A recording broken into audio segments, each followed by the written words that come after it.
കുറേ വർഷങ്ങൾക്ക് മുമ്പേ നമ്മുടെ national security adviser Shri Ajit Doval sir ഒരു കാര്യം പറഞ്ഞു. അദ്ദേഹം പറഞ്ഞത് ഇന്ത്യൻ ഗവൺമെൻറ്റിൻ്റെ ജനറൽ പോസ്ചർ വെറും ഒരു ഡിഫെൻസീവ് പോസ്ചറാണ്. നമ്മളെ ആരെങ്കിലും അറ്റാക്ക് ചെയ്യാൻ വരുവാണെങ്കിൽ നമ്മൾ ഒന്ന് തിരിച്ച് ചെറുത്ത് നിൽക്കും, അങ്ങനെയൊക്കെയുള്ള പോസ്ചറാണ്. പക്ഷേ ആ പോസ്ചർ മാറ്റിയിട്ട് ഡിഫെൻസീവ് ഓഫെൻസീവ് ആക്കി മാറ്റണം. എന്ന് വെച്ച് കഴിഞ്ഞാൽ ആ ഫുള്ളി ഡിഫെൻസീവ് എന്ന് നമ്മൾ ഇച്ചിരി പകുതി ഓഫെൻസീവും കൂടെ ആക്കി മാറ്റിയെങ്കിലേ നമ്മുടെ നാഷണൽ സെക്യൂരിറ്റി ശരിയായിട്ട് വരുത്തുള്ളൂ. അങ്ങനെ ഓഫെൻസീവ് ഡിഫെൻസീവ് ആക്കിയിരിക്കുന്ന വേറെ ഒരു കൺട്രിയും കൂടെ ഉണ്ട്, അതാണ് അമേരിക്ക.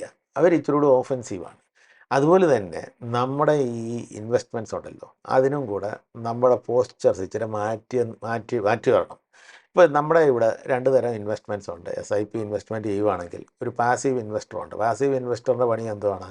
മാസം തോറും അദ്ദേഹത്തിൻ്റെ ബാങ്ക് അക്കൗണ്ടിൽ നിന്ന് ഒരു നിശ്ചിത തുക ആ നിശ്ചയിക്കപ്പെട്ട മ്യൂച്വൽ ഫണ്ടിലോട്ട് പോയി വീഴുകയാണ്. അദ്ദേഹത്തിന് വേണ്ടി യൂണിറ്റ്സ് വാങ്ങുകയാണ്. എന്നിട്ട് ആ NAV പ്രകാരമാണ് യൂണിറ്റ്സ് വാങ്ങുന്നത്. അത് കഴിഞ്ഞിട്ട് അദ്ദേഹത്തിന് ഒരു കോർപ്പസ് അവസാനം സൃഷ്ടിച്ച് വരുന്നുണ്ട് ഓരോ മാസത്തെ ഇൻവെസ്റ്റ്മെൻറ്റ് പ്രകാരം. പക്ഷേ അത് ഒരു പാസീവ് മെക്കാനിസമാണ്. വേറെ ഒരു മെക്കാനിസമുണ്ട്, ആക്റ്റീവ് മെക്കാനിസം. ആക്റ്റീവ് മെക്കാനിസം എന്ന് വെച്ച് കഴിഞ്ഞാൽ നമ്മുടെ ഇതിൻ്റെ ഈ ഡിഫക്ട്സ് ഒക്കെ മാറ്റുകയും ചെയ്യും. നമ്മുടെ മ്യൂച്വൽ ഫണ്ട്സിനകത്ത് ചില ലോങ് ടേമിൽ ചില ഡിഫക്ട്സ് നമ്മുടെ മ്യൂച്വൽ ഫണ്ടിൽ വന്നിരിക്കും. അതും കൂടെ നമ്മൾ മോണിറ്റർ ചെയ്ത് അത് മാറ്റുകയും അല്ലെങ്കിൽ അതിന് വേണ്ടി ഒരു പ്രതിവിധി നടത്തുക. നമ്മുടെ ഇപ്പം ചില വുഡൻ്റെ ടേബിളോ ബെഞ്ചോ അങ്ങനെയൊക്കെയുള്ള സാധനങ്ങളുണ്ടല്ലോ, അതിന് ചിലപ്പോൾ ചെതൽപ്പുറ്റൊക്കെ വരുമല്ലോ, അതൊക്കെ മാറ്റണ്ടേ, എന്നെങ്കിലേ ശരിയാകത്തുള്ളൂ. അല്ലെങ്കിൽ അത് ഇന്നർ വീക്ക്നെസ്സിലോട്ട് കയറി വന്നിട്ട് പിന്നെ അത് വലിയ ഗുണമില്ലാതെ വരും. അതുപോലെ തന്നെയാണ് നമ്മുടെ ഇൻവെസ്റ്റ്മെൻറ്റ്സിൻ്റെ ടെർമൈറ്റ്സിനെയൊക്കെ മാറ്റണം, എന്നിട്ട് അതിനെ ബലപ്പെടുത്തണം. So let's get in to the show.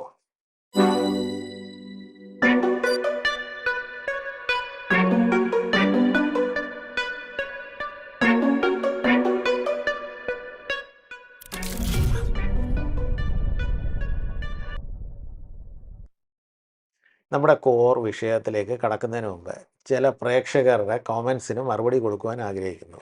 പ്രത്യേകിച്ച് ഒരു തരം കമൻസിന് വേണ്ടി മാത്രമാണ്. ചില പ്രേക്ഷകരുടെ വിചാരം നമ്മുടെ ഈ മ്യൂച്വൽ ഫണ്ടും ഇൻഷുറൻസ് കമ്പനീസ് വിൽക്കുന്ന യൂലിപ്പും തമ്മിൽ ഏതോ കമ്പാരിസൺ ഉണ്ടോ എന്നുള്ള രീതിയിലാണ്. അങ്ങനെ പ്രത്യേകിച്ച് ഒരു കമ്പാരിസണൊന്നുമില്ല. യൂലിപ്പ് എന്ന് വെച്ച് കഴിഞ്ഞാൽ അത് ഇൻഷുറൻസ് കമ്പനീസ് വിൽക്കുന്ന ഒരു തരം ഇൻസ്ട്രുമെൻ്റാണ്. ആ ഇൻസ്ട്രുമെൻറ്റ് അതിനകത്ത് അത് ആണുമല്ല പെണ്ണുമല്ല എന്നുള്ള രീതിയിലാണ്. ഇച്ചിരി ഇൻഷുറൻസിൻ്റെ ഭാഗമുണ്ട്, ഇച്ചിരി മ്യൂച്വൽ ഫണ്ടിൻ്റെ ഭാഗവുമുണ്ട്. പക്ഷേ ഇത് കറക്റ്റ് പറഞ്ഞു കഴിഞ്ഞാൽ ഇത് നമുക്ക് ഇതിൻ്റെ അഡ്വാൻറ്റേജും തരുന്നില്ല, അതിൻ്റെ അഡ്വാൻറ്റേജും തരുന്നില്ല. മ്യൂച്വൽ ഫണ്ടിനകത്ത് ഇപ്പോൾ ഇക്വിറ്റി മ്യൂച്വൽ ഫണ്ടാണെങ്കിൽ ഫുള്ളി ഈക്വിറ്റീസ് ഉണ്ട് അതിനകത്ത്. എന്നിട്ട് അത് ഏതൊക്കെ ഈക്വിറ്റീസ് ആണെന്നുള്ള കാര്യമൊക്കെ ഡീറ്റെയിൽ ആയിട്ട് നമുക്ക് വരും. നമുക്ക് അതിനകത്ത് ഇൻവെസ്റ്റിഗേറ്റ് ചെയ്യാം. പക്ഷേ ഇതിനകത്ത് എന്തുവാണെന്നറിയാമോ, നമ്മൾ ഈ കൊടുക്കുന്ന ഈ കാശുണ്ടല്ലോ, ഒരു പ്രീമിയം, ആനുവൽ പ്രീമിയമാണ്. ഈ ആനുവൽ പ്രീമിയം ചിലപ്പോൾ നമ്മളൊരു 1,00,000 രൂപ അങ്ങ് കൊടുത്തെന്ന് വിചാരിച്ചു. ആ 1,00,000 രൂപയിൽ എത്ര എമൗണ്ടാണ് നമ്മുടെ റിയലി ഈ മാർക്കറ്റിലോട്ട് അവർ കൊണ്ട് ഇൻവെസ്റ്റ് ചെയ്യുന്നത്? ചിലപ്പോൾ ഒരു 70% കൊണ്ട് ഇൻവെസ്റ്റ് ചെയ്തെന്നിരിക്കും. ബാക്കി 30% അവർ ചിലതരം പ്രീമിയംസ് എന്ന് പറഞ്ഞിട്ട് അല്ലെങ്കിൽ ചാർജസ് എന്ന് പറഞ്ഞിട്ട് അവിടുന്ന് അങ്ങ് മാറ്റുകയാണ്. അതിൻ്റെ എന്തൊക്കെയാണ് പേരെന്ന് ഞാൻ പറയാം. Premium allocation charge, fund management charge, policy administration charge, mortality charges, switching charge, partial withdrawal charge, discontinuance charge, ഇങ്ങനെ പലതരം ചാർജസ് ഉണ്ട്. ചാർജസ് എന്ന് വെച്ച് കഴിഞ്ഞാൽ അവർ ഈ ഇൻഷുറൻസ് എടുക്കുന്ന ആളുടെ കയ്യിൽ നിന്ന് ആ ഫുൾ പ്രീമിയം എടുത്തിട്ട് ഇതങ്ങ് മാറ്റി വെക്കും. ഒരു എക്സ് എമൗണ്ട്, ഒരു 30% വിചാരിച്ചു, 30% മാറ്റി വെച്ചിട്ട് പിന്നെ ഈ 70% ഇൻവെസ്റ്റ് ചെയ്യുന്നത്. ഇൻവെസ്റ്റ് ചെയ്യുന്നതും അത് ഫുള്ളി ഡ്രിവൺ ഇൻവെസ്റ്റ്മെൻ്റ് അല്ല, അതിനകത്തും ചില പൊടുപ്പും തൊങ്ങലും ഒക്കെ ഇട്ടിട്ടുള്ള ഇൻവെസ്റ്റ്മെൻറ്റാണ്. സോ വളരെ ക്ലാരിറ്റി ഒന്നുമില്ല. ഇപ്പോൾ നമുക്ക് അങ്ങനത്തെ ഒരു ഇൻസ്ട്രുമെൻറ്റിൽ ഇൻവെസ്റ്റ് ചെയ്തുകൊണ്ട് കാര്യമായിട്ടൊരു ലാഭമൊന്നും കിട്ടുന്നില്ല. നിങ്ങൾക്ക് റിയലി ലാഭം വേണമെങ്കിൽ ഡയറക്റ്റ് മ്യൂച്വൽ ഫണ്ടിലോട്ട് കൊണ്ടങ്ങ് ഇൻവെസ്റ്റ് ചെയ്തേര്. ഫുൾ ഈക്വിറ്റി മ്യൂച്വൽ ഫണ്ടിനകത്തും പലതരങ്ങളുണ്ടല്ലോ, അങ്ങോട്ട് കൊണ്ടങ്ങ് ഇൻവെസ്റ്റ് ചെയ്തേര്.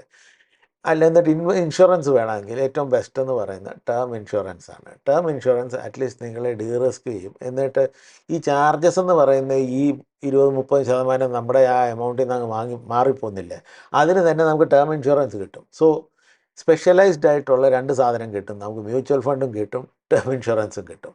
ഇതിനെക്കാട്ടിലുമൊക്കെ അതാണ് ഭേദം. ഇപ്പം ടേം ഇൻഷുറൻസ് എടുക്കുകയാണെങ്കിൽ പോലും അത് നമ്മുടെ യൗവനത്തിലെടുക്കുന്നതാണ് വളരെ നല്ലത്. ഇപ്പം 20 to 30, 35 ഇയേഴ്സിൽ എടുക്കുമ്പോൾ നമുക്ക് ആ ടേം ഇൻഷുറൻസിൻ്റെ പ്രീമിയം കുറച്ച് കിട്ടും. എന്നിട്ട് അത് നമ്മുടെ ആ എൻഡ് ഓഫ് ദ ടേം, ഇപ്പോൾ 60 വയസ്സ് വരെയുള്ള ടേം ആണെങ്കിൽ അതേ പ്രീമിയം എപ്പോഴും കൊടുത്താൽ മതി. എന്നിട്ട് എടുക്കുമ്പോൾ നമ്മളൊരു കാര്യം കൂടെ നോക്കണം, ഈ ആഡ് ഓൺസ് എന്ന് പറഞ്ഞ സാധനമുണ്ട്. ആഡ് ഓൺസും കൂടെ ക്ലിക്ക് ചെയ്യണം. അന്നേരം എസ്പെഷ്യലി ഈ ചില ആക്സിഡൻറ്റ് ട്രീറ്റ്മെൻറ്റും അങ്ങനെയൊക്കെയുള്ള കാര്യങ്ങൾക്കൊക്കെ അതും ഉപകാരപ്പെട്ടെന്ന് വരും കേട്ടോ. അതുകൊണ്ട് ഈ ഒരു കാര്യം നമ്മൾ ഓർത്തിരിക്കണം. ഈ ടേം ഇൻഷുറൻസ് നമ്മൾ എത്രയും മുമ്പേ എടുക്കുകയാണെങ്കിൽ അതാണ് ബെറ്റർ. നമ്മൾ ഈ SIP ഒക്കെ ചെയ്യുന്നതിനെക്കാട്ടിലൊക്കെ മുമ്പേ ഒരു യുവാവ് എടുക്കേണ്ട ഒരു ഇൻഷുറൻസാണ് ടേം ഇൻഷുറൻസ്. അത് കഴിഞ്ഞിട്ട് നിങ്ങൾ SIP ഒക്കെ തുടങ്ങിക്കോ, കുഴപ്പമില്ല. പക്ഷേ ടേം ഇൻഷുറൻസ് എടുക്കാതെ നിങ്ങൾ തുടങ്ങരുത്. പിന്നെ യുലിപ്പ് എന്ന് പറഞ്ഞ സാധനം എന്ന് വെച്ച് കഴിഞ്ഞാൽ അത് ഒരു തരം മിക്സ്ചറാണ്. എനിക്കതിനോട് വലിയ താല്പര്യമൊന്നുമില്ല. പക്ഷേ കൊണ്ടുപോകുന്നവർ കൊണ്ടുപോയിക്കോട്ടെ, അങ്ങനെയൊന്നും പ്രത്യേകിച്ചൊരു അഡ്വാൻറ്റേജ് ഒന്നും എനിക്ക് കാണാൻ കിട്ടുന്നില്ല. പക്ഷേ ഇൻഷുറൻസ് കമ്പനിക്കാർ ഇത് ഭയങ്കരമായിട്ട് വിറ്റുകൊണ്ടിരിക്കും. പക്ഷേ അവരൊരിക്കലും ഈ ടേം ഇൻഷുറൻസിനെ പറ്റി പറയത്തുമില്ല. കാരണം എന്താണെന്നറിയാമോ? ഇതിനാണ് കമ്മീഷൻ കൂടുതൽ. നമ്മൾ ഈ കൊടുക്കുന്നതെല്ലാം നല്ലൊരു ശതമാനം കമ്മീഷൻ അങ്ങ് പോകും കേട്ടോ. ആദ്യത്തെ വർഷം almost one third of the total cost goes as commission to the agent. അത് നിങ്ങൾക്ക് അറിഞ്ഞിരിക്കണം. ഇപ്പം നമ്മളൊരു 1.5 ലക്ഷം രൂപയുടെ ഒരു ടേം ഇൻഷുറൻസ് എടുക്കുക, ടേം ഇൻഷുറൻസ് അല്ല, സോറി, ഈ യുലിപ്പ് ഇൻഷുറൻസ് എടുക്കുക. അന്നേരം ഒരു 50,000 രൂപ ആ ഏജൻറ്റിനാണ് പോകുന്നത്. അങ്ങനെയൊക്കെ പല പരിപാടികളുണ്ട് കേട്ടോ. സോ ഇപ്പം നമ്മുടെ ആ മെയിൻ ടോപ്പിക്കിലോട്ട് നമുക്കൊന്ന് പ്രവേശിക്കാം. കഴിഞ്ഞ ഒരാഴ്ചയിൽ പേഷ്യൻ്റ് ഇൻവെസ്റ്റർ എങ്ങനെ ഒരു നല്ലൊരു കോർപ്പസ് ഉണ്ടാക്കുമെന്ന് പറഞ്ഞൊരു വീഡിയോ ഞാൻ ചെയ്തിട്ടുണ്ടായിരുന്നു. ആ വീഡിയോ കണ്ടിരിക്കണം. അത് കണ്ടില്ലെങ്കിൽ ഇപ്പോൾ ഈ പറയുന്ന കാര്യങ്ങൾക്കകത്ത് പല ലിങ്ക്സും ഒക്കെ മിസ് ഔട്ട് ആയെന്ന് നിങ്ങൾക്ക് തോന്നിയെന്നിരിക്കും. അപ്പോൾ ആ വീഡിയോയുടെ ലിങ്ക് ഞാനിവിടെ താഴെ കൊടുക്കാം. അതുകൂടെ ഒന്ന് കണ്ടോ. അതിനകത്ത് ഒരു മിസ്റ്റർ നായരും മിസ്റ്റർ പണിക്കരുടെയും കഥയാണ് ഞാൻ പറഞ്ഞു വന്നത്. 2 സുഹൃത്തുക്കളുണ്ടായിരുന്നു. അവരുടെ ഇൻവെസ്റ്റ്മെൻറ്റ് സ്ട്രാറ്റജിയെക്കുറിച്ച് സംസാരിച്ചു വന്നു. അന്നേരം മിസ്റ്റർ നായർ ചെയ്തതെന്ന് വെച്ച് കഴിഞ്ഞാൽ 15,000 രൂപ 15 വർഷത്തേക്ക് ഒരു മുടക്കവും കൂടാതെ എല്ലാ മാസവും ഇട്ടുകൊണ്ടിരുന്നു. അന്നേരം ഓൺ ആൻ ആവറേജ് 15% അദ്ദേഹത്തിന് അതിൻ്റെ പ്രതിഫലം കിട്ടിയെന്ന് വിചാരിക്കുന്നു. എന്നിട്ട് അത് കോമ്പൗണ്ടിങ് ചെയ്ത് അവസാനം 15 വർഷം കഴിഞ്ഞപ്പോഴത്തേക്ക് അദ്ദേഹത്തിൻ്റെ ആ ടോട്ടൽ കോർപ്പസ് 1 crore ആയെന്ന് ഞാൻ പറഞ്ഞായിരുന്നല്ലോ. അതൊരു നോർമൽ ലൈഫിൽ വരുന്ന കാര്യങ്ങളാണ്. പക്ഷേ ഈ നോർമൽ അല്ലാത്ത ചില കാര്യങ്ങളുണ്ട്. ചില ചെതൽപ്പുറ്റുകൾ അല്ലെങ്കിൽ ചെതലുകൾ വന്നിട്ട് നമ്മളെ ആക്രമിക്കും, നമ്മുടെ ഇൻവെസ്റ്റ്മെൻറ്റ്സിനെ ആക്രമിക്കും. അങ്ങനെ നമ്മുടെ ഇൻവെസ്റ്റ്മെൻറ്റ്സിനെ ആക്രമിക്കുന്ന ഒരു തരം ചെതലിൻ്റെ പേരാണ് ഇൻഫ്ലേഷൻ. അന്നേരം ഇൻഫ്ലേഷനെ പറ്റി അറിയണമെങ്കിൽ നമുക്ക് ഈ ചാർട്ടും കൂടെ ഒന്ന് ശരിക്കും നോക്കാം. ഇപ്പോൾ ഈ സ്ക്രീനിലോട്ട് നമ്മുടെ ശ്രദ്ധ ഒന്ന് തിരിച്ചു വിടാം. ഇത് ഒരു ഇൻഫ്ലേഷൻ കാൽക്കുലേറ്ററാണ്. അതിനകത്ത് നമ്മൾ കഴിഞ്ഞ പ്രാവശ്യം നോക്കിക്കഴിഞ്ഞപ്പോൾ എത്രയായിരുന്നു? കഴിഞ്ഞ പ്രാവശ്യം നമ്മൾ നായർ സാറിന് കിട്ടുന്ന എത്രയായിരുന്നു? 1 കോടി രൂപ കിട്ടുമെന്നല്ലേ പറഞ്ഞത്. പക്ഷേ 1 കോടി രൂപ ഇന്ന് നമുക്ക് 1 കോടി അത്ര വലിയൊരു എമൗണ്ട് ആയിട്ട് തോന്നിക്കഴിഞ്ഞാലും ആ സമയത്ത് ആ 1 കോടിക്ക് ആ വില വരുത്തില്ല. ഇപ്പോൾ 1 ലിറ്റർ പെട്രോളിന് നമ്മൾ 105 എന്നൊക്കെ പറയുന്നുണ്ടല്ലോ. പക്ഷേ ഒരു 10 വർഷം മുമ്പേ ആ ഒരു പെട്രോളിൻ്റെ എത്രയായിരുന്നു? ഒരു 50 രൂപ ആണെന്ന് വിചാരിച്ചോ. അന്നേരം 50 രൂപ ഇപ്പം നമുക്ക് 105 രൂപ തോന്നുന്ന അതേ ലെവലിലായിരുന്നു അന്ന് നമുക്ക് 50 രൂപ തോന്നിയത്. മനസ്സിലായോ? അതുപോലെ തന്നെ ഇപ്പോൾ നമുക്ക് 1 കോടി രൂപ തോന്നിക്കഴിഞ്ഞാലും ആ സമയത്ത് നായർ സാർ 15 വർഷം കഴിഞ്ഞിട്ട് പോകുമ്പോൾ, അല്ലെങ്കിൽ അത് വിഡ്രോ ചെയ്യാൻ പോവുകയാണെങ്കിൽ അന്ന് അദ്ദേഹത്തിന് ഈ ഇന്നത്തെ 1 കോടിയുടെ ആ ഒരു സാറ്റിസ്ഫാക്ഷൻ കിട്ടത്തില്ല. അതിൻ്റെ കാരണം ഈ സാധനമാണ്, ഇൻഫ്ലേഷൻ റേറ്റ് എന്ന് പറഞ്ഞ സാധനം. ഇൻഫ്ലേഷൻ റേറ്റ് എല്ലാ വസ്തുക്കൾക്കും ഓരോ വർഷം 6% വെച്ച് ആവറേജായിട്ട് കൂടുന്നെന്നുള്ള ഒരു ചിന്തയിലാണ്. ഇന്ത്യയിലെ റേറ്റ് ഇങ്ങനെയാണ്, 6%. നമുക്ക് അങ്ങനെയാണ് ഈ ഇൻവെസ്റ്റ്മെൻറ്റ് കാൽക്കുലേഷനകത്ത് എടുക്കുന്നത്. പക്ഷേ എല്ലാ സാധനത്തിനും 6% കൂടത്തില്ല. ചിലതിനൊക്കെ 6% പോയിട്ട് 10% വരെയൊക്കെ ആകും. എസ്പെഷ്യലി ഇപ്പം നമുക്കൊരു ഹോസ്പിറ്റൽ ബില്ലൊക്കെ വരുവാണെങ്കിൽ നല്ലപോലെ അടിച്ച് കയറി അങ്ങ് പോകും. പെട്രോളിൻ്റെ കാര്യം അതൊക്കെ തന്നെയാണ്. പക്ഷേ ചിലതിനൊക്കെ 6-ൽ കുറവും വരുന്നുണ്ട്. അതുകൊണ്ട് ഒരു ആവറേജായിട്ടാണ് ഈ 6% ഒന്ന് എടുക്കുന്നത്. ഇപ്പോൾ ഇന്ന് ആ 1 കോടി നമുക്ക് ആ തോന്നുന്ന എമൗണ്ട് അത് 15 വർഷം കഴിഞ്ഞിട്ട് നമുക്ക് അങ്ങനെ 1 കോടിയുടെ ആ സാറ്റിസ്ഫാക്ഷൻ ലഭിക്കണമെങ്കിൽ അന്ന് ഈ കാൽക്കുലേറ്റർ പ്രകാരം, ഈ കാൽക്കുലേറ്റർ എന്ന് പറഞ്ഞു കഴിഞ്ഞാൽ ഒരു ഫ്യൂച്ചർ കോസ്റ്റ് കാൽക്കുലേറ്ററാണ്. ഇതിനകത്ത് 2,00,000 അല്ലെങ്കിൽ 40 ലക്ഷം ലെവലിൽ വന്നെങ്കിലേ നമുക്ക് ആ ഒരു സാറ്റിസ്ഫാക്ഷൻ വരത്തുള്ളൂ. അന്നേരം ഈ ഒരു 6% ഉണ്ടല്ലോ, അതായത് ഈ സാധനം, ഇതാണ് റിയൽ ചെതൽപ്പുറ്റ്. ഈ ചെതൽപ്പുറ്റിനെ ഓവർകം ചെയ്യണമെങ്കിൽ ഒരു പരിപാടി നമ്മൾ ചെയ്യണം. അതിൻ്റെ പേരാണ് സ്റ്റെപ്പ് അപ്പ് ഇൻവെസ്റ്റ്മെൻറ്റ് ചെയ്യണം. ഇപ്പോൾ 6% ഓരോ വർഷം വസ്തുക്കളുടെ വില കൂടിക്കൊണ്ടിരിക്കുകയാണെങ്കിൽ നമ്മൾ സ്റ്റെപ്പ് അപ്പ് ചെയ്യുമ്പോൾ 6% അല്ല സ്റ്റെപ്പ് അപ്പ് ചെയ്യേണ്ടത്, ഒരു 10% അങ്ങ് സ്റ്റെപ്പ് അപ്പ് ചെയ്യണം. അന്നേരം ആദ്യത്തെ വർഷം 15,000 രൂപ പെർ മന്ത് ഇട്ട നായർ സാറ് പിറ്റേ വർഷം ഇടുമ്പോൾ 16,500 പെർ മന്ത് ഇട്ടുകൊണ്ടിരിക്കണം. മനസ്സിലായോ? അത് കഴിഞ്ഞിട്ട് പിന്നെയും 10% അതിൽ നിന്ന് കൂട്ടിയിടണം. അത് കഴിഞ്ഞിട്ട് പിന്നെയും 10% അതിൽ നിന്ന് കൂട്ടിയിടണം. അപ്പോൾ നായർ സാർക്ക് ഒരു 15 വർഷം കഴിയുമ്പോഴത്തേക്ക് ഈ 2.39 crore കൂടുതലൊക്കെ കിട്ടും. പക്ഷേ അപ്പോഴും അന്നേരം ഉള്ളു പുള്ളിക്ക് ആ കറക്റ്റായിട്ടുള്ള സാറ്റിസ്ഫാക്ഷൻ കിട്ടുന്ന ആഫ്റ്റർ 15 ഇയേഴ്സ്. അല്ലെങ്കിൽ അന്ന് മാത്തമാറ്റിക്കലി നോക്കുമ്പോൾ 1 കോടി നായർ സാറിൻ്റെ കയ്യിലുണ്ടെങ്കിൽ പോലും ആ ഒരു സാറ്റിസ്ഫാക്ഷൻ കിട്ടുന്നില്ല. ബിക്കോസ് സാധനങ്ങളുടെ വിലയൊക്കെ അതുപോലെ അങ്ങ് വർദ്ധിച്ചു പോയി. പക്ഷേ അദ്ദേഹത്തിൻ്റെ ഇൻവെസ്റ്റ്മെൻറ്റ് അത് ക്യാച്ചപ്പ് ചെയ്യാൻ പറ്റിയില്ല. അതുകൊണ്ട് നമ്മൾ സ്റ്റെപ്പ് അപ്പ് ചെയ്യുവാനായിട്ട് മറന്നു പോകരുത്. എപ്പോഴും എല്ലാ വർഷവും 10% സ്റ്റെപ്പ് അപ്പ് ചെയ്തിരിക്കണം. അങ്ങനെ നമ്മൾ ഈ ഒരു ചെതൽപ്പുറ്റിന് വേണ്ടി പ്രതിവിധി നടത്തിയിരിക്കുന്നു. പക്ഷേ വേറെ ഒരു ചെതൽപ്പുറ്റും കൂടെ വരാതിരിക്കാൻ ന്യായമൊന്നുമില്ലല്ലോ. ഇപ്പം ടെർമൈറ്റിൻ്റെ ചേട്ടൻ കയറി വന്നെന്ന് വിചാരിച്ചു. അന്നേരം നമ്മൾ എന്ത് ചെയ്യും? അതിനെ കൂടെ ഒന്ന് ഡിഫെൻഡ് ചെയ്യാനുള്ള പദ്ധതിയും കൂടെ ഞാൻ പറഞ്ഞുതരാം. എങ്ങനെയാണെന്നറിയാമോ? നിങ്ങൾ ഒരു റിക്കറിങ് ഡിപ്പോസിറ്റ് തുടങ്ങണം. റിക്കറിങ് ഡിപ്പോസിറ്റ് വേറെ ഒരു ബാങ്കിലോ അല്ലെങ്കിൽ പോസ്റ്റ് ഓഫീസിലോ എവിടെയെങ്കിലും ഒരു ഇൻസ്ട്രുമെൻ്റായിട്ട് റിക്കറിങ് ഡിപ്പോസിറ്റ് തുടങ്ങണം. റിക്കറിങ് ഡിപ്പോസിറ്റിൽ നിന്ന് ആ പലിശയല്ല നമ്മൾ പ്രതീക്ഷിക്കുന്നത്. നമ്മൾ സ്റ്റോക്ക് മാർക്കറ്റിൽ ഒരു പൊസിഷൻ എടുക്കാനായിട്ടാണ് നമ്മൾ ഈ പരിപാടി ചെയ്യുന്നത്. എല്ലാ മാസവും നമ്മുടെ SIP പോകുന്ന പോലെ റിക്കറിങ് ഡിപ്പോസിറ്റിനകത്തോട്ട് പോയി കുറേ കാശ് വീണോട്ട്, എത്ര ആണെങ്കിലും ഒരു 5,000 6,000 7,000 എത്ര, that's not the amount is not so important കേട്ടോ. അത് ഇട്ടുകൊണ്ടിരിക്കണം. എന്നിട്ട് നമ്മൾ ആക്റ്റീവ് മോണിറ്ററിങ് ചെയ്യുന്നുണ്ടല്ലോ ഈ സ്റ്റോക്ക് മാർക്കറ്റിനെ കൂടെ. ഈ നിഫ്റ്റിയും സെൻസെക്സും ഒക്കെ നമ്മൾ മോണിറ്റർ ചെയ്യണം. അന്നേരം നിഫ്റ്റി ഇപ്പം മാർക്കറ്റ് എപ്പോഴും പൊങ്ങിപ്പോകത്തില്ല, നിങ്ങളത് ഓർത്തോണം. മാർക്കറ്റ് എത്ര പൊങ്ങിയെന്ന് പറഞ്ഞാലും ഒരു ഇടിവ് നടന്നിരിക്കും. അത് ചിലപ്പോൾ ഒരു 4 വർഷം കഴിഞ്ഞിട്ടായിരിക്കും, 5 വർഷം കഴിഞ്ഞിട്ടായിരിക്കും, നമുക്കറിയുന്നില്ല. പക്ഷേ നമ്മൾ റിക്കറിങ് കണ്ടിന്യൂ ചെയ്തുകൊണ്ടിരിക്കണം. എന്നിട്ട് ആ ഇടിവ് നടക്കുമ്പോൾ ഇടിവ് നല്ലൊരു ശതമാനം അല്ലെങ്കിൽ അപ്പം തന്നെ നമുക്കറിയാം ഒരു 10-15% താഴോട്ട് പോവുകയാണെങ്കിൽ ഈ റിക്കറിങ് ഡിപ്പോസിറ്റ് നമ്മൾ ഇത്ര നാൾ ശേഖരിച്ച് വെച്ചത് അത് ഈ താഴത്തെ കിടക്കുന്ന മാർക്കറ്റിലോട്ട് കൊണ്ട് അങ്ങോട്ട് ഡിപ്ലോയ് ചെയ്യണം. എന്നിട്ട് എപ്പോഴെങ്കിലും ഒരു ഹിസ്റ്ററി നിങ്ങൾ നോക്കണം. കാര്യമായിട്ട് മാർക്കറ്റ് വീണ് കഴിഞ്ഞ് കഴിഞ്ഞാൽ പിന്നെ ഒരു അടിപൊളി ഷൂട്ടപ്പ് ഉണ്ട്. ആ ഷൂട്ടപ്പ് എന്ന് വെച്ചാൽ ഇതിൻ്റെ ഡബിളായിട്ടാണ് പോകുന്നത്. ഈ ലെവലിൽ നിന്ന് ഈ ലെവലിലോട്ട് വീണ് കഴിഞ്ഞ് കഴിഞ്ഞാൽ അടുത്ത ലെവലെന്ന് വെച്ച് കഴിഞ്ഞാൽ ഇവിടാണ്. അതുപോലെയാണ് ഇത് പോകുന്നത്. അതായത് നമ്മൾ ഡിപ്ലോയ് ചെയ്യുന്നത് ഈ താഴത്തെ ലെവലിലാണ്. ഒരു 10-12% താഴെ കിടക്കുമ്പോൾ അന്നേരം ഡിപ്ലോയ് ചെയ്യുക. അത് കഴിഞ്ഞിട്ടും താഴോട്ടങ്ങ് പോവുകയാണെങ്കിൽ നമ്മൾ ക്ഷമ നശിപ്പിക്കരുത്. വേറെ വല്ലതും കൂടെ ഉണ്ടെങ്കിൽ ഒന്ന് ഡിപ്ലോയ് ചെയ്തേക്കണം ഒരു ഓരോരോ 10% ലെവലിൽ. പക്ഷേ ഈ പോകുന്നതെല്ലാം ഇത് മുകളിലോട്ട് ഇമ്മീഡിയറ്റ്ലി അടിച്ചു വിട്ട് പോകും അധികം താമസിയാതെ. അപ്പോൾ നമ്മൾ ഈ റിക്കറിങ് ചെയ്തതും കൂടെ ഇതിനകത്ത് ചെയ്തിട്ട് ഫൈനലി നമുക്ക് ഈ നോർമൽ SIP കിട്ടുന്ന സാറ്റിസ്ഫാക്ഷൻ്റെ ഡബിളാണ് after the full term happens. അതേ SIP കൊണ്ട് ഇട്ടാൽ മതി. നമ്മൾ വേറെ ഒരു പുതിയൊരു SIP സെറ്റ് തുടങ്ങേണ്ട കാര്യമില്ല. നമ്മൾ ഈ ടോപ്പപ്പ് ചെയ്യുന്നതല്ല നോർമൽ SIP അവിടെ തന്നെ കൊണ്ടിട്ട് ഈ മാർക്കറ്റ് താഴെ വീണെടുത്ത് കൊണ്ടിടണം. ഓൾസോ റിമെമ്പർ ഇത് ഈക്വിറ്റി ബേസ്ഡ് ആയിരിക്കണം, അല്ല ഡെറ്റി കൊണ്ട് ഇടരുത് കേട്ടോ. ഡെറ്റി ഇടുന്നതിനകത്ത് വലിയ ഇതൊന്നുമില്ല. അത് പിന്നെ നോർമൽ ഫിക്സ്ഡ് ഇൻകമിന് വേണ്ടി ഉള്ള കാര്യത്തിന് വേണ്ടി നമ്മൾ ഉപയോഗിക്കാവുന്നേ ഉള്ളൂ. ഈക്വിറ്റി മ്യൂച്വൽ ഫണ്ടിനെ പറ്റിയാണ് ഞാനീ പറഞ്ഞത്. അങ്ങനെ നമ്മൾ ടെർമൈറ്റിനെ തോൽപ്പിക്കാം, ടെർമൈറ്റിൻ്റെ ചേട്ടൻ വന്നാലും തോൽപ്പിക്കാം.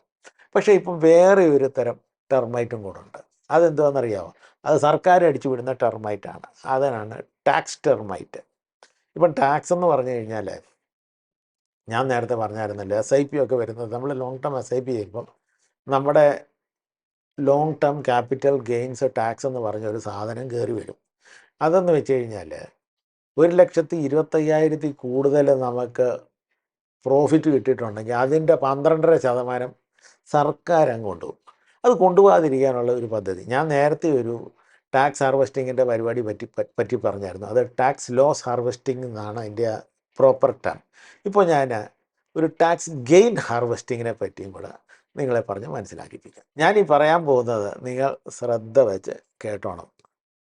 ഇപ്പോൾ നിങ്ങൾക്ക് എന്തെങ്കിലും കൺഫ്യൂഷൻ ഉണ്ടെങ്കിൽ താഴെ ഒന്ന് കമൻറ്റ് എഴുതുക. അതിനുവേണ്ടി ക്ലാരിഫിക്കേഷനായിട്ട് വേറെ ഒരു വീഡിയോ ചെയ്യണമെങ്കിൽ അതും കൂടെ ചെയ്യാം. പക്ഷേ ഇതോടുകൂടെ നിങ്ങൾക്ക് മനസ്സിലാകുമെന്ന് ഞാൻ വിചാരിക്കുന്നു.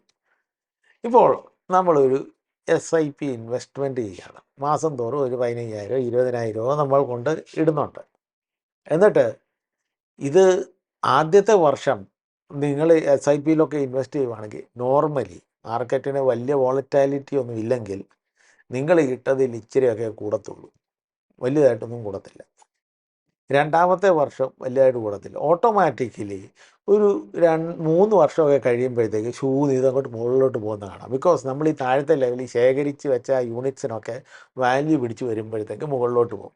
അപ്പോൾ എപ്പോഴും നമ്മൾ മെയിൻറ്റെയിൻ ചെയ്യേണ്ട ഒരു ചാർട്ടുണ്ട്. നമ്മുടെ മ്യൂച്വൽ ഫണ്ടിൻ്റെ ഫണ്ട് ഹൗസിനോട് ചോദിച്ചാലും കിട്ടും. പക്ഷേ നമ്മളും കൂടെ ഒന്ന് മെയിൻറ്റെയിൻ ചെയ്യുന്നത് നല്ലതാണ്. നമ്മൾ എത്ര ഇൻവെസ്റ്റ് ചെയ്തു, ഇപ്പോൾ ഇൻവെസ്റ്റ് ചെയ്ത് കഴിഞ്ഞിട്ട് ഇപ്പോൾ എത്ര ഇപ്പോഴത്തെ വാല്യൂ, അതല്ല ആ ഡിഫറൻസ് അല്ല നമുക്ക് പ്രോഫിറ്റായിട്ട് കിട്ടുന്നത്. അപ്പോൾ നമ്മൾ ഇൻവെസ്റ്റ് എത്ര ചെയ്തെന്നുള്ള കാര്യം നമ്മൾ എപ്പോഴും എഴുതിയിരിക്കണം. പിന്നെ പ്രോഫിറ്റ് എത്ര, പിന്നെ വാല്യൂ എത്ര വന്നെന്ന് പറയും. ഈ വാല്യൂ 1,25,000 ക്രോസ് ചെയ്യുമ്പോഴാണ് നമ്മൾ ടാക്സ് ലയബിളായി മാറുന്നത്. അല്ലെങ്കിൽ ടാക്സ് ലയബിലിറ്റി ഇല്ല നമുക്ക്, കേട്ടോ. അപ്പോൾ നമ്മൾ ഏതെങ്കിലും ഒരു വർഷം, ഇപ്പം വിചാരിച്ചോ 3 വർഷം വരെ നമുക്ക് വലിയ പ്രശ്നമില്ലായിരുന്നു. ഇത് 1,25,000 ഒന്നും വന്നില്ല. 4ാമത്തെ വർഷം 1,25,000 നമുക്ക് വന്നെന്ന് വിചാരിച്ചു. അന്നേരം എന്ത് ചെയ്യണമെന്നറിയാമോ? 1,25,000 അല്ലെങ്കിൽ 1,20,000 ആയി കഴിഞ്ഞപ്പോഴത്തേക്ക് നമ്മൾ ഈ SIP ഇട്ട ഈ മ്യൂച്വൽ ഫണ്ട് ഉണ്ടല്ലോ, ഇതങ്ങ് വിഡ്രോ ചെയ്യണം. വിഡ്രോ ചെയ്ത് കഴിയുമ്പോഴത്തേക്ക് നമ്മൾ ടാക്സ് ലയബിൾ അല്ല. ബിക്കോസ് 1,25,000 ക്രോസ് ചെയ്തില്ല. വിഡ്രോ ചെയ്യുകയാണ് പിറ്റേന്ന് കൊണ്ട്, അല്ലെങ്കിൽ അതേ ദിവസം കൊണ്ട് തന്നെ തിരിച്ചങ്ങ് കൊണ്ട് ഇടുകയാണ്. അപ്പോൾ വിഡ്രോ ചെയ്ത് കഴിഞ്ഞപ്പോഴത്തേക്ക് നമുക്ക് ടാക്സ് ലയബിലിറ്റി ഇല്ല. ബിക്കോസ് 1,25,000 ക്രോസ് ചെയ്തില്ല. പിന്നെ തിരിച്ചങ്ങോട്ട് അതേ ദിവസം കൊണ്ട് ഇടുമ്പോഴത്തേക്കില്ല, നമ്മൾ ആ വിറ്റ റേറ്റിൽ തന്നെയാണ് നമ്മൾ വാങ്ങുന്നത്. ബിക്കോസ് NAV അതേ റേറ്റിൽ കിടക്കുകയാണ്. അല്ലെങ്കിൽ ഒരു ദിവസം താമസിച്ച് ഇട്ടെന്ന് പറഞ്ഞാലും, അല്ലെങ്കിൽ ഒരു ദിവസം നേരത്തെ ഇട്ടെന്ന് പറഞ്ഞാലും വലിയ വ്യത്യാസമൊന്നും ഒരു ദിവസം കൊണ്ടൊന്നും നടക്കുന്നില്ല.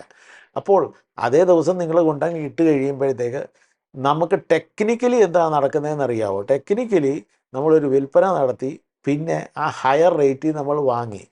അന്നേരം ഇപ്പോൾ ഈ അടുത്ത വർഷത്തെ ടാക്സ് ലയബിലിറ്റി കാൽക്കുലേറ്റ് ചെയ്യുമ്പോൾ എപ്പോഴാണെന്നറിയാം, നമ്മൾ ഈ പുതിയ റേറ്റിൽ വാങ്ങിയ റേറ്റിലാണ് അടുത്ത വർഷം ടാക്സ് ലയബിലിറ്റി നടക്കുന്നത്. ഈ 1,25,000 രൂപയുടെ ലാഭമില്ലേ, അത് ടാക്സ് ഇല്ലാതെ നമ്മൾ റീഇൻവെസ്റ്റ് ചെയ്യിപ്പിച്ചു.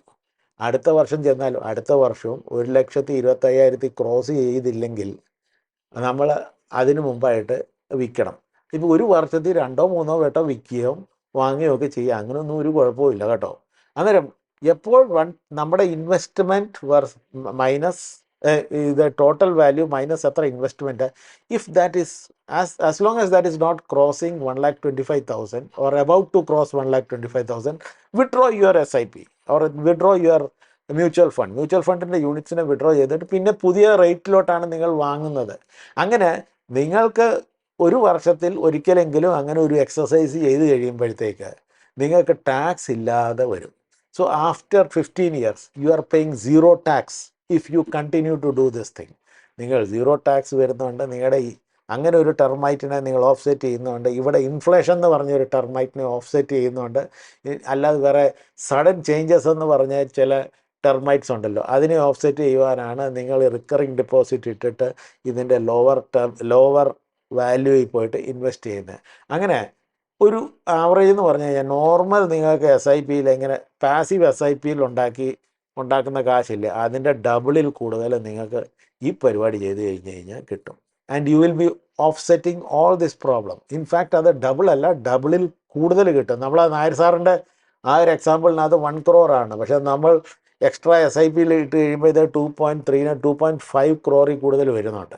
അന്നേരം അതിൻ്റെ മുകളിൽ ഇതിനകത്ത് വരുന്ന ടാക്സ് പോലും നമ്മൾ ഓഫ്സെറ്റ് ചെയ്യാൻ പറ്റും.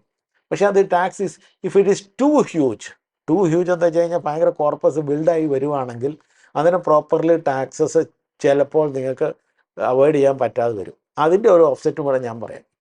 നിങ്ങളുടെ വീട്ടിൽ നിങ്ങൾക്ക് if you are husband and wife pair, split that amount.